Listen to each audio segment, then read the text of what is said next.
nó tôi muốn sẽ chế nó sẽ chế hay tiền nhớ tới chả mi cả nó chỉ là ô chế chả nó nhở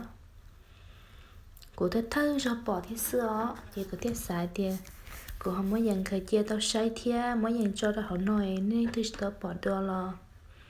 nên thì bảo tiền nhớ tới chả nó bé ô chế chả nó nhở tới chả nó bé ô chế sợ hình nữa nhớ bị tao bé tới chả lo chỉ như ô sợ nó nhở sợ đấy hình nó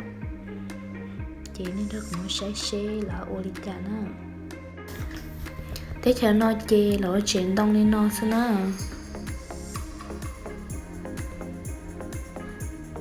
thợ bí chê là bua ổn đây nữa là bua ổn đây chỉ là mới cho đông nó cho là cho nè ta chê là mà ly ô chọn chê ly nếp bỏ nó nhở mà chọn chê nó cho xí nữa chọn chê mấy ấy nó thống bờ xí nữa nhở chỉ ô là chưa chọn chê nó lo ta là mà lấy thầy cho nó lió là chị ôi chị nhận chị mẹ nó chị cha trẻ thế này giờ chị còn nhớ sầu chú trẻ nó rồi chú trẻ cho là ôi nó thế xứ chị sát sầu chị là bùa chiên xứ ạ còn nhớ thì phán cha chị là sỏi cho chiên đóng lên nó cho xứ nữa chị cứ chỉ bảo thì sao họ nói cho là chị là sỏi đã chi cho nó nhở thế học lão nó cho là mới chỉ cho đâu thì chị không nè còn nếu cứ cho để chia vào là nó thấy đó nó nhỏ nó tối thì nó cứ chỉ bỏ tia cho là thấy tê công cho nó nhỏ tê công gì chỉ nó thấy nè thì nó chẳng như vậy đông như nó xưa còn đây là sẽ nó thấy chặt mình mới nhận được cái sấy rồi ạ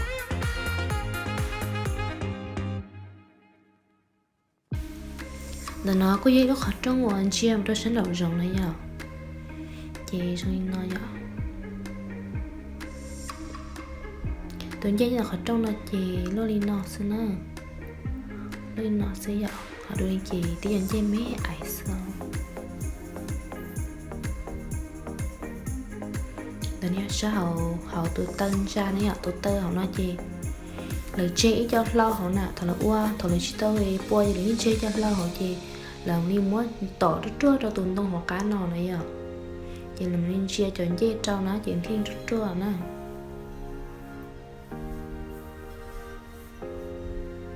cho anh ấy bỏ đứng dưới chia cả đi này ạ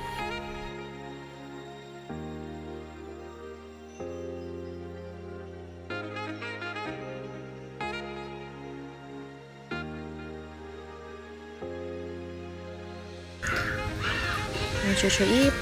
cả già nó là cho cả già nó cả đây xíu ạ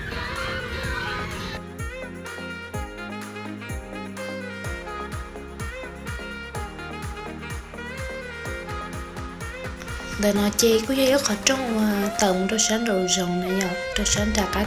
to trẻ này nó nè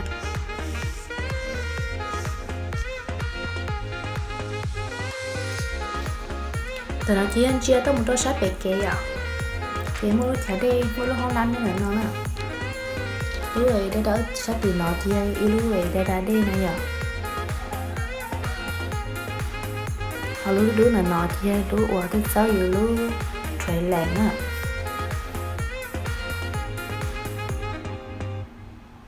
là mất 6 triệu xíu ạ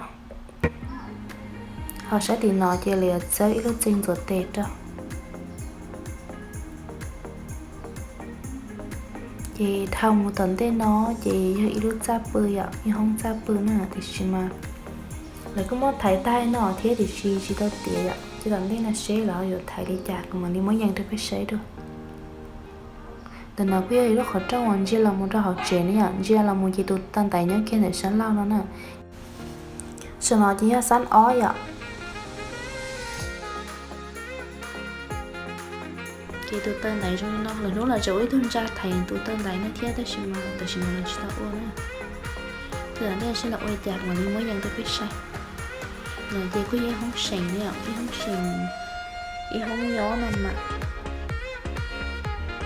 rau oxy này ạ bây giờ ở trong này rau oxy nó mỏ rau thạch bể nó là này ạ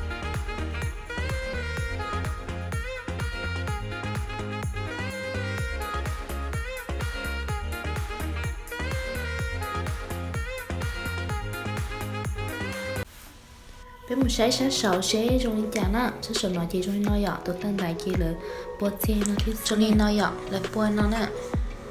cứ trôi cơ theo ý tôi đi nói dọ tôi đi ý tưởng thịt tệ tránh khỏi mẹ ý tưởng thịt tệ thì tránh khỏi mẹ giờ khó sống theo nhớ sống nó là lý bôi nó thì sư